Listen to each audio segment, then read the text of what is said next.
Erica. And I'm Lynn. And today we're going to talk about 1/4 inch seam allowances. Right, just some really good practice tips to make sure that you've got your right seam allowance, because without your right seam allowance, your project's not going to end up right. Right, and it's really important when you're using AccuQuilt shapes because we have factored in all of the perfect 1/4 inch That's seam right. allowance. So I wanted to point that out. I've got a half square triangle die here, and you can see we've dog-eared the corners. So when you go point to point, that's your 1/4 inch seam allowance factored in right there. Right. So that's really key to keep in mind, and it makes it easier to sew the pieces together as well. Exactly. So here we've got the cut pieces, and so you are just, and Erica, you're going to help us out and show this. I'm going to sew. You're going to sew from that point to this point, and that will be your perfect 1/4 inch seam allowance.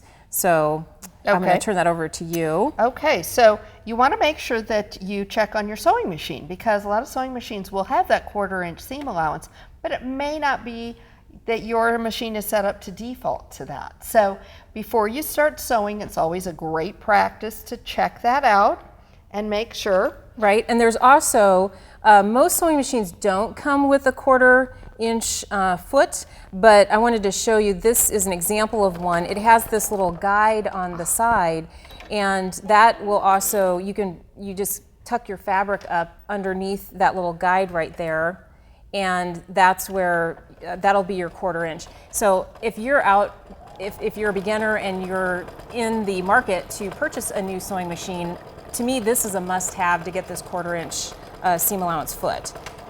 That is right. Now the foot I'm using, we've got our 1/4 inch seam allowance on this machine, and so with that I'm using the edge of my foot. You can also use some tape, as we've got this lined out, and go ahead and measure that. You can go ahead and measure sew your seam and measure that then. And keep in mind that things will make a difference. Things like your thread can make a difference on that too.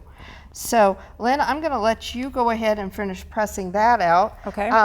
And I just want to show you there are lots of different products on the market for seam gauges as well. So this particular one works so that it has the different seam allowances there. You drop your needle through the hole and can line this up. But there are lots of different versions of seam guides, and whatever's going to work best for you. I actually have a little gauge that I keep by my sewing machine so that I can check my projects. And like Lynn had mentioned, that with the 1/4 inch foot, even though you've got that on there, you're still going to want to check your 1/4 inch seam allowance, especially when you're starting a new project, or if you, I don't know, might have set something aside for a while and going back to it, just to make sure you're matched up. Right, and I don't know if you mentioned this or not, but after you've serviced your sewing machine too, that's another good time to Great tip. check your 1/4 inch seam again, because it can make a difference.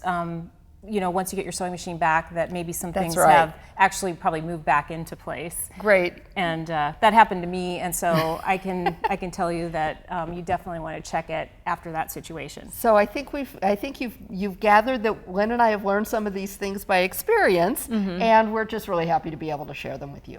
So it's a great idea to visit your local quilt shop or your fabric store and ask them about tools that they have to measure your 1/4 inch seam allowance, or to help you get that perfect 1/4 inch seam allowance. And at AccuQuilt, we help you cut time so you can quilt more.